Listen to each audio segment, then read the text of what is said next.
"Wahai nafsu, siapakah engkau dan siapakah aku?" Lalu nafsu menjawab, "Aku adalah aku dan engkau adalah engkau." Lalu Allah berfirman, "Masih begitu jugakah engkau, wahai nafsu?" Lalu Allah memasukkan lagi nafsu ke dalam neraka selama 1000 tahun dan dilaparkan.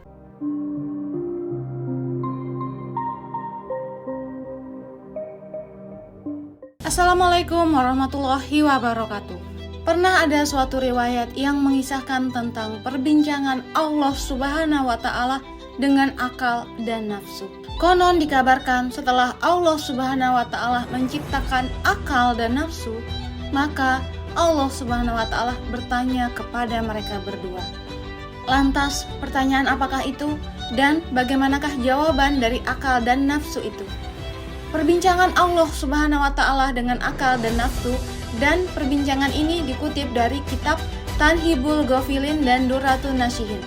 Ketika Allah Subhanahu wa Ta'ala menciptakan akal, maka kemudian Allah Subhanahu wa Ta'ala berfirman kepada akal, "Wahai akal, menghadaplah engkau." Maka akal pun menghadap kepada Allah Subhanahu wa Ta'ala. Kemudian Allah Subhanahu wa Ta'ala berfirman kepadanya, "Wahai akal, berbaliklah engkau." Lalu akal pun berbalik.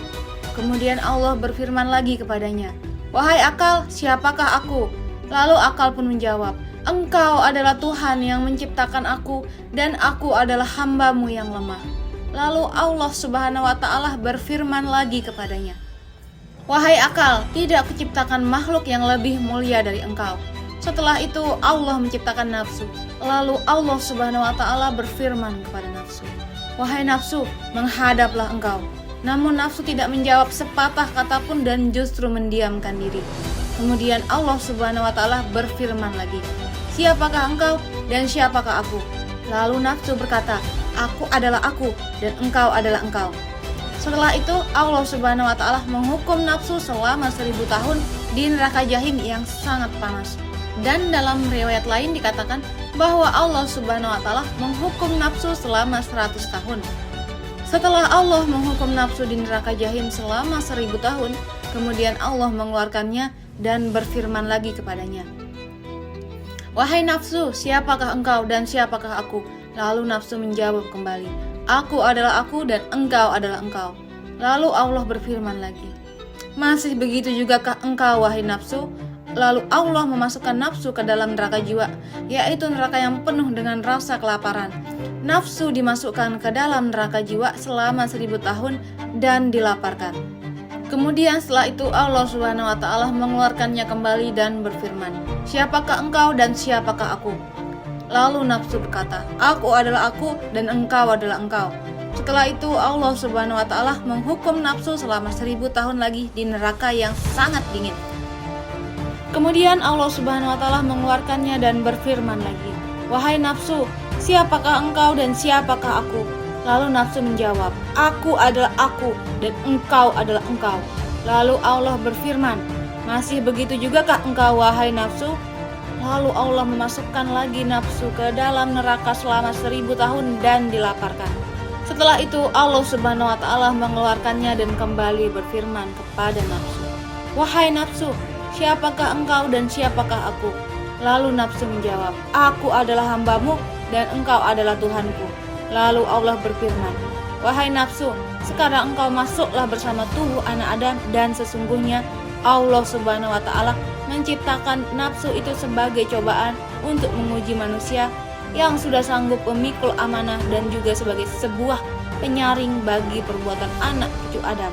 Tiap-tiap perbuatan anak cucu Adam yang dilandasi sifat mazmumah atau sifat buruk seperti riya, sombong dan sebagainya akan tinggal dalam saringan nafsu sebagai ampas, dan segala perbuatan anak cucu Adam yang ikhlas karena Allah akan melewati saringan hawa nafsu dan sampai kepada Allah Subhanahu wa Ta'ala. Dari hadis riwayat Abu Daud dan At-Tirmizi, Allah Subhanahu wa Ta'ala itu Maha Adil karena Dia memiliki asma al-adil, yaitu Maha Adil. Allah melengkapkan manusia selain nafsu dengan akal dan ruh. Keberadaan nafsu, akal, dan ruh sangat erat kaitannya dengan tujuan penciptaan surga dan juga neraka, ciptaan Allah bagi manusia.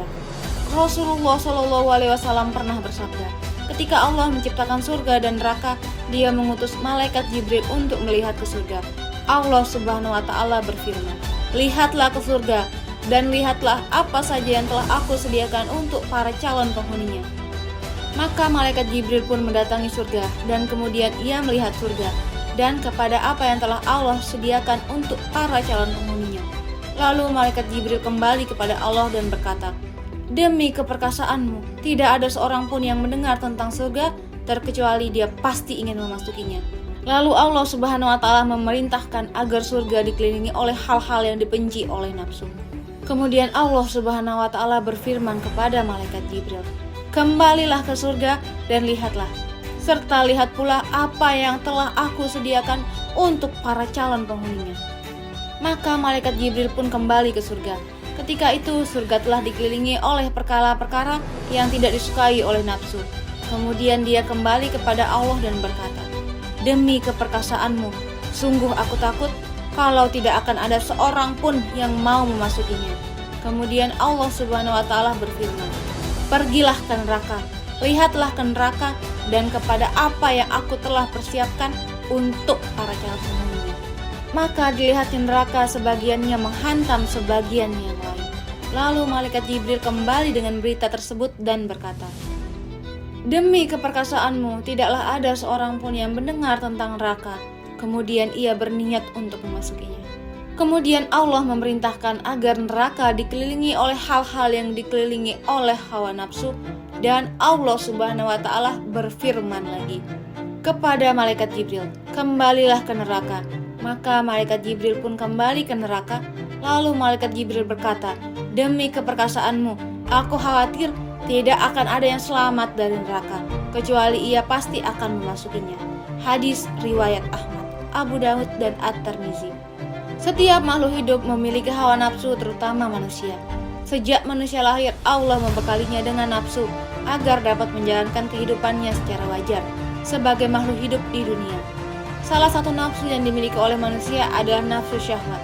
Nafsu syahwat dapat mendatangkan kebaikan apabila dikelola dengan baik, namun sebaliknya akan menjadi musuh besar bagi manusia apabila ia tidak dapat mengendalikan nafsunya.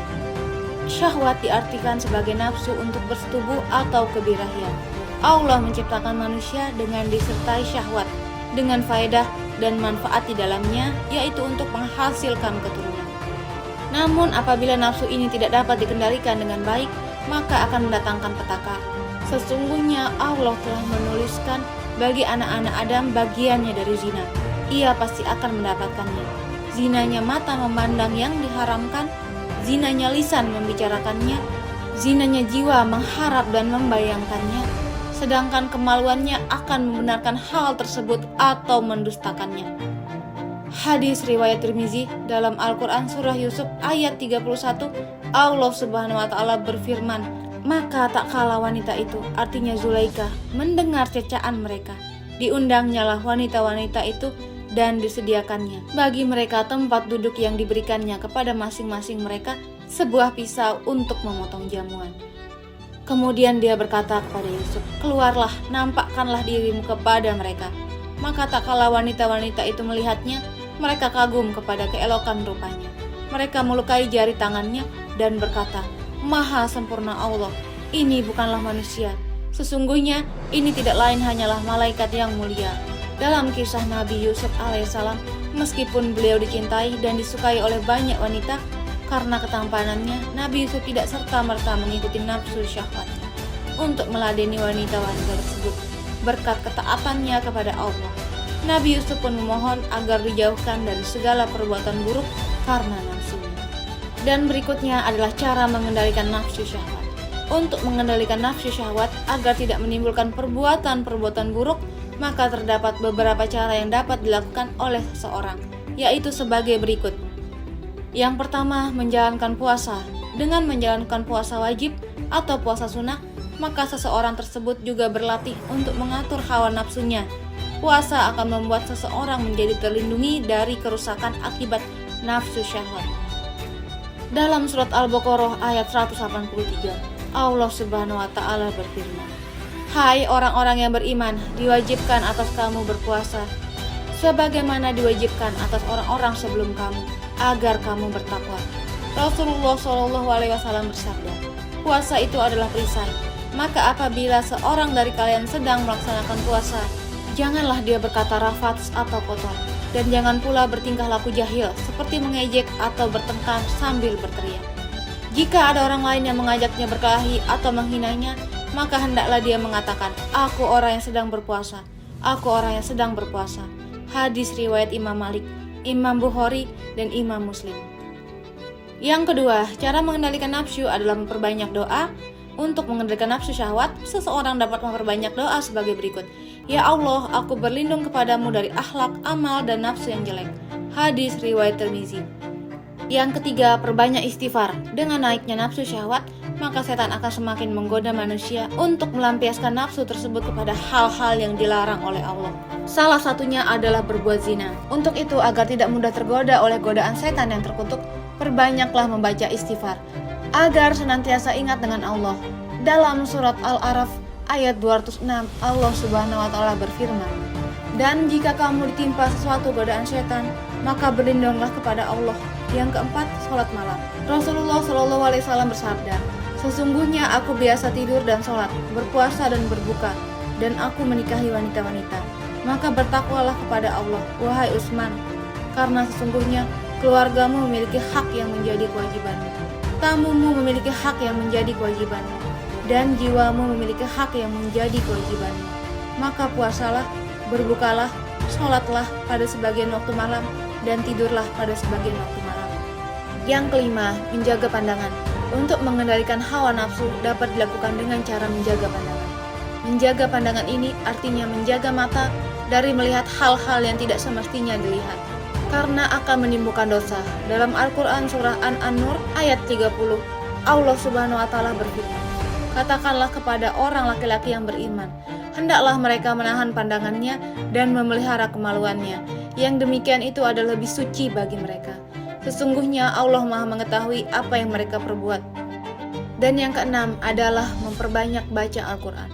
Allah Subhanahu wa taala berfirman dalam surat Ar-Ra'd ayat 37, "Dan demikianlah kami telah menurunkan Al-Quran itu sebagai peraturan yang benar dalam bahasa Arab, dan seandainya kamu mengikuti hawa nafsu mereka setelah datang pengetahuan kepadamu, maka sekali-kali tidak ada pelindung dan pemelihara bagimu terhadap siksa Allah."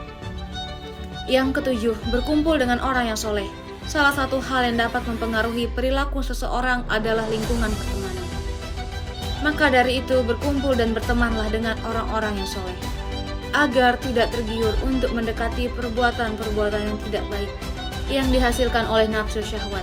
Yang kedelapan adalah menikah. Salah satu cara agar nafsu syahwat dapat digunakan secara positif dan justru mendapatkan pahala adalah dengan menikah. Rasulullah bersabda, "Wahai para pemuda, barang siapa di antara kalian yang mampu menikah, maka menikahlah. Karena menikah lebih dapat menahan pandangan dan lebih memelihara kemaluan. Dan barang siapa yang tidak mampu, maka hendaklah ia berpuasa, karena berpuasa dapat menekan syahwatnya." Artinya sebagai tameng, hadis riwayat Bukhari yang ke-9, mencintai Allah dan Rasul dengan tulus. Dalam surat At-Taubah ayat 24, Allah berfirman, "Katakanlah jika bapak-bapak, anak-anak, saudara-saudara, istri-istri, kaum keluargamu, harta kekayaan yang kamu usahakan, perniagaan yang kamu khawatiri kerugiannya, tempat tinggal yang kamu sukai, adalah lebih kamu cintai dari Allah dan Rasulnya, dan dari berjihad di jalannya, maka tunggulah sampai Allah mendatangkan keputusannya. Dan Allah tidak memberi petunjuk kepada orang-orang yang fasik." Yang ke-10, menghindari pemicu naiknya nafsu syahwat. Cara terakhir adalah menghindari pemicu naiknya nafsu syahwat, seperti dengan menjaga pandangan dan jaga jarak dengan lawan jenis. Waalaikumsalam warahmatullahi wabarakatuh.